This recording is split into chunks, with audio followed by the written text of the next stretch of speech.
வந்து நம்ம கீழ்த்தளம், நடுத்தளம், மேல்தளம் 3 இடம் சொன்னோம்.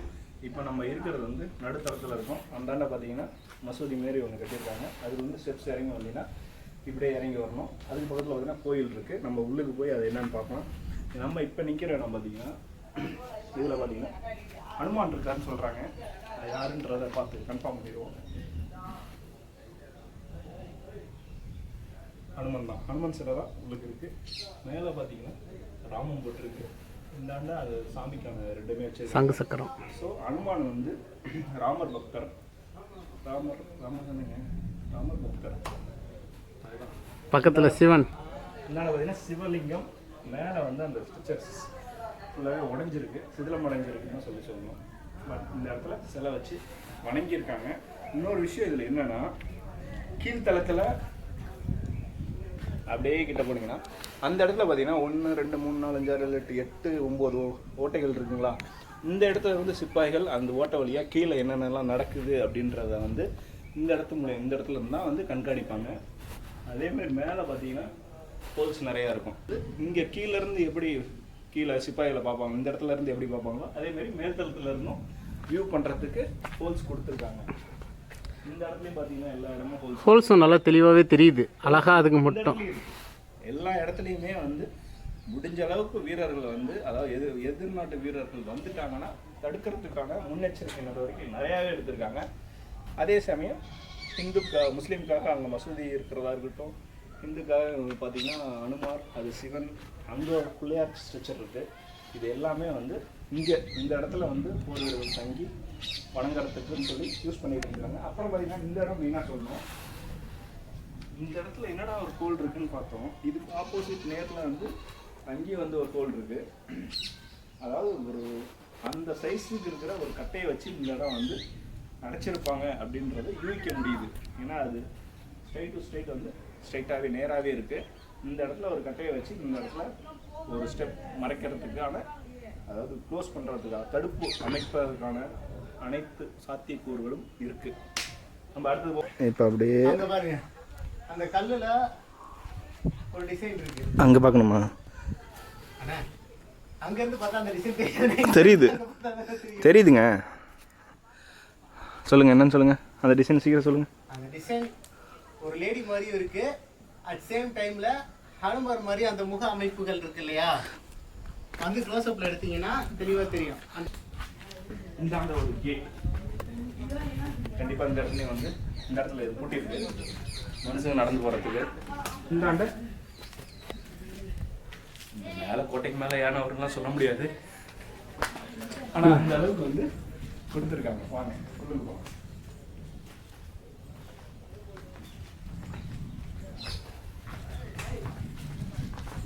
இந்த இடத்துல பார்த்தீங்கன்னா ஃபுல் அண்ட் ஃபுல் மீன் வடிவில் டிசைன் போட்டிருக்கு.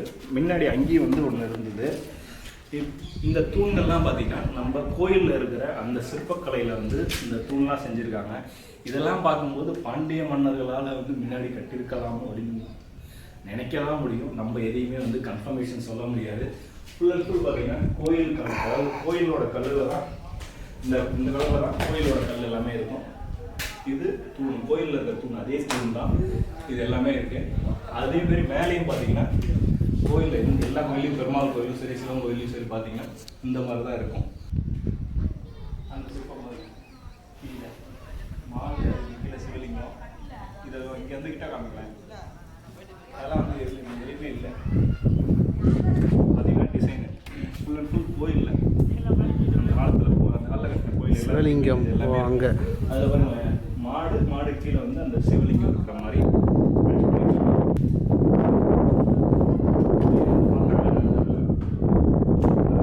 கோட்டையில் என்னென்ன இருக்குது அப்படின்றத நான் உங்களுக்கு காமிக்கிறேன்.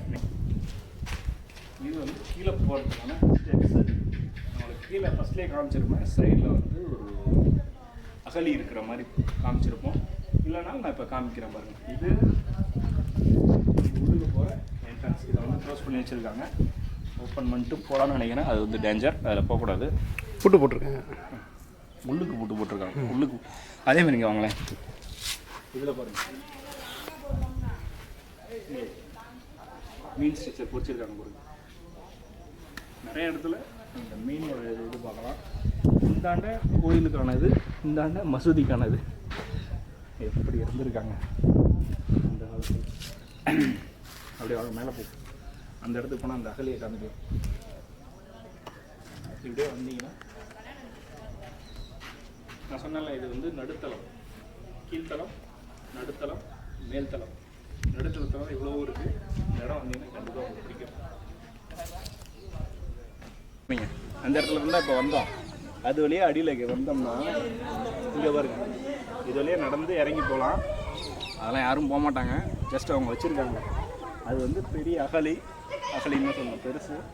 இந்த இடத்துல இருந்து, அதாவது அந்த இடத்துல இருந்து வீரர்கள், இப்போ ஒரு நாட்டுப்படை வீரர்களை வந்து யாரும் கொல்ல போகிறது கிடையாது. அவங்க நாட்டுப்படை, எதிர் நாட்டுப்படை வீரர்களை வந்து நிறைய பேரை வந்து தூக்கிட்டு வருவாங்கல்ல, அவங்கள அதில் போட்டு காலி பண்ணிடுவாங்கன்னு சொல்லியிருக்காங்க. உண்மைலாம் நம்பிடாதீங்க. சரி பாருங்க, அந்த இடத்துல பாருங்க எவ்வளோ பெருசு இருக்குது பாருங்க. இந்த கோட்டை தனி, இது தனி. வாங்க உள்ளுக்கு போகலாம், பின்னாடி போய் பார்ப்போம். இங்கிற மாதிரி இருந்தால் அதை வந்து அவங்க பெருசாக அதை இப்படி தனியாக ஆக்கி போகிறது கிடையாதுல்ல. ஓகே தானே? ஏன்னா அதில் தள்ளி விட்டோம்னா அதுக்கப்புறம் வெளில வர முடியாது. அது வந்து ஒரு கிணறு மாதிரின்னு வச்சுங்களேன், பெரிய குளம் மாதிரி வச்சுங்களேன். முதலைகள், அது பெரிய பெரிய பாம்புகள் அதெல்லாம் வந்து இருந்துதான் சொல்கிறாங்க. இன்னும் கொஞ்சம் புராண கதைக்கு போனோம்னா நடுப்புற போட்டு வச்சிருவாங்க. எவ்வளோ ஆழமாக இருக்குது பாருங்க. அந்த இடத்துக்கு விழுந்தோம்னா திருப்பி வரவே முடியாது. ஏன் வர போகிறீங்க? அதை பீஸ் பீஸாக போயிடுவோமே. ஜோக்ஸ் அப்பா, அது வந்து அப்படி தான் இருக்கும். ஏன்னா இந்த கோட்டையே தனியாக இருக்குது, அதை மட்டும் யாரும் போகாமல் க்ளோஸ் பண்ணி வச்சுருக்காங்க. ரெண்டாவது, அது இந்த கோட்டையிலேருந்து தனியாகவே இருக்குது அப்படிங்கும்போது அது கண்டிப்பாக அந்த பர்பஸ் தான் யூஸ் பண்ணியிருப்பாங்க. நம்மளால் யூஸ் பண்ண முடியாது. தூக்கிட்டு வந்துட்டாங்கன்னா தூக்கி போட்டு அதுக்கு தான் வாங்க. சில வடிவேலு டைலாக் தான் எனக்கு ஞாபகம் வருது. அப்போ அந்த இடத்துல காணாம போக பார்த்துருப்பேன். அந்த மாதிரி அதே மாதிரி அந்த ஒரு கண்காணிப்பு கோபுரம் ஆளுங்க நின்று சுற்றி. இப்போ நம்ம ஸ்டார்டிங் என்ட்ரன்ஸில் வந்தப்போ 4 கண்காணிப்பு கோபுரம் பார்த்தோம். இது வந்து பின்னாடி இருக்கிறது அந்த மதில் சுவருக்கு அப்புறம் இருக்குது. இதில் பார்த்தீங்கன்னா தெரியும். பரவாயில்ல, காட்டுக்காரங்க இந்தாண்டா வராமல் இருக்கிறதுக்கு பாதுகாப்புலாம் போட்டு வச்சுருக்கீங்களா? கோட்டையோட ஏரியா அது. அங்கே க்ரீன் கலரில் வேலி இருக்குல்ல, அது வரைக்குமே கோட்டையோட ஏரியா. அதனால் அது வரைக்கும் பாதுகாக்கப்பட்ட பகுதி. கவர்மெண்ட் இது, தேசிய கொடி நின்றுருந்தாங்கல்ல, கவர்மெண்ட் இது. வெளியில் என்ட்ரன்ஸில் பார்த்தோம்ல, சைடில் ஃபுல்லாகவே தண்ணி நிற்கிற மாதிரி கோட்டையை சுற்றி அந்த ஏரியா பேர் தெரியாமல் சொல்ல. கோட்டையை சுற்றியும் தண்ணி, கோட்டைக்குள்ளேயும் தண்ணி, கோட்டைக்கு மேலேயும் தண்ணி. போய் பார்க்கலாம். அங்கேருந்து என்னென்ன தெரியுதுன்னு பார்ப்போம். வாங்க வாங்க. அந்த காலத்தில் அவங்க எப்படி நின்று எவ்வளோ தூரத்தை பார்த்துருப்பாங்கன்றதெல்லாம் நம்ம இப்போ நின்று இவ்வளோ தூரம் தெரியும் பண்ணுறதா வீடியோவில் கவர் பண்ணுறோம். சரிங்களா? அதாவது நடுத்தளத்தில் கண்காணிப்பு கோபுரம் வச்சுருக்காங்க. இதேமாரி மேல் தளத்துலேயும் வந்து 3 இருக்குது. காமிக்கிறோம்.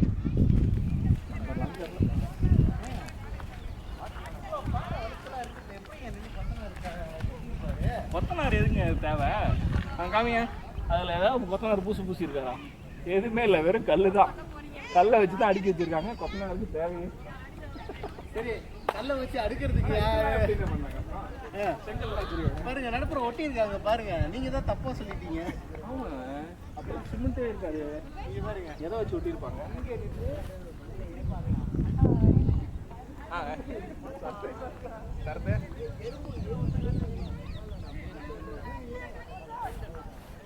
இங்க நின்று இப்படி பார்க்கலாமா? இங்க நின்று இப்படி பார்க்கலாம். கேப் இருக்கு.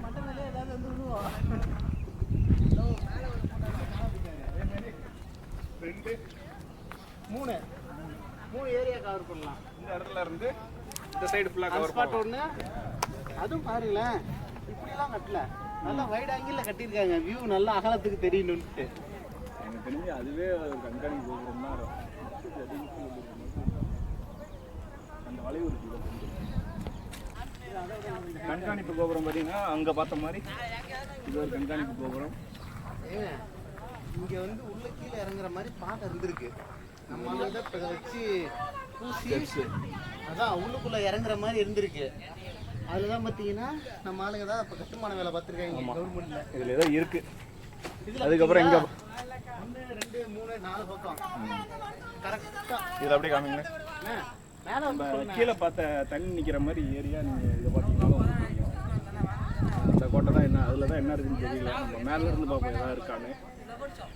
அங்கே ஒரு கண்காணிப்பு கோபுரம் 2 3 4, அதாவது நடுத்தளத்தில் கிட்டத்தட்ட 4 கண்காணிப்பு கோபுரம் வச்சுருக்காங்க. 4 1 2 3 4 3 அந்தாண்ட இந்த இடத்துல இருக்கிறது மட்டும் என்னன்னு பார்ப்போம். நீங்கள் நல்லா பாருங்க, இதுக்கு மேலே அது வந்து ஒரு ஸ்டெப்பு மலை, அதுக்கு மேலே கட்டியிருக்காங்க. இப்போ நம்ம நிற்கிறதே ஒரு மலைக்கு மேலே தான், இந்த மாதிரி கல் வச்சு கட்டினது தான். இப்போ அடுத்தது நம்ம மேல் தளத்துக்கு போகும்போது அது எப்படி இருக்குது அப்படின்றத மேலேருந்து பார்த்தோம்னா தெரியும் அது என்ன ஒரு இருக்குன்னு. பாதை இருக்கு, அதுக்கு எப்படி வருவாங்க? எதுங்க? ஏதோ கம்பி போட்டு அது ஆக்சுவலாக அங்கே இருக்குது, நான் காமிக்கிறேன். அங்கே தெரியுதுங்களே ஒரு பாதை, ஆக்சுவலாக அதுலேருந்து ஸ்டெப்ஸ் கீழே இருக்குது, இப்போ இருந்திருக்கு, இப்போ இல்லை. அது எப்படி அந்த கண்காணிப்பு கோபுரம் மேலே ஏறுறோம்ல, அதுக்கு கீழேயே பாதை வளைஞ்சு வர மாதிரி கொடுத்துருக்காங்க, இருக்கு. அதாவது சப்வே, அப்பயே சப்வே இருந்திருக்கு. இது இது என்னவே? இது மூடின சப்பு. என்ன மாதிரி தெரிகிறது? மீன் பொரியல் மச்சி. கட் பண்ணுங்க.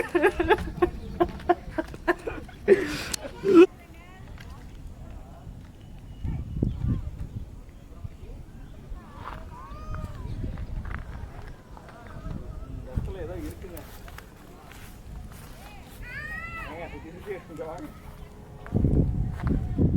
இல்ல அது மூலியமாவே இங்க வரது வச்சிருப்பாங்களோ அப்படி பார்த்தா அந்தாண்ட போறது